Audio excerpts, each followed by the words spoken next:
ঠিক। আজকে কোর কমিটির বৈঠক শেষে বলা হলো অনুব্রত মণ্ডল চেয়ারপারসন হয়েছে, কি বলবেন বিষয়টাকে? এটা হয়তো আমাদের শুনতে ভুল হয়েছে, বা যিনি বলেছেন তিনি হয়তো ভুলবশত বলেছেন।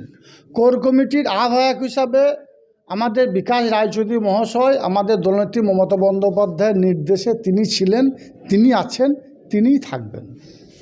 কোর কমিটি 6 সদস্যের ছিল, সেটাকে একটা বাড়িয়ে 7 সদস্যের করা হলো। অনুব্রত মণ্ডল মহাশয় আমাদের অভিভাবক, তিনি কোর কমিটির মধ্যে অন্তর্ভুক্ত হলেন। বীরভূম জেলা বিগত দিনে যেভাবে চলছিল দলনেত্রীর নির্দেশে, বীরভূম জেলার 11টা বিধানসভা বিভিন্নভাবে বিভিন্ন জায়গায় দলনেত্রী মমতা বন্দ্যোপাধ্যায় যেভাবে ভাগ করে দিয়েছিলেন সেইভাবেই বীরভূম জেলা চলবে। কিন্তু বীরভূম জেলা কোর কমিটি বীরভূম জেলা আগামী দিনে পরিচালনা করবে।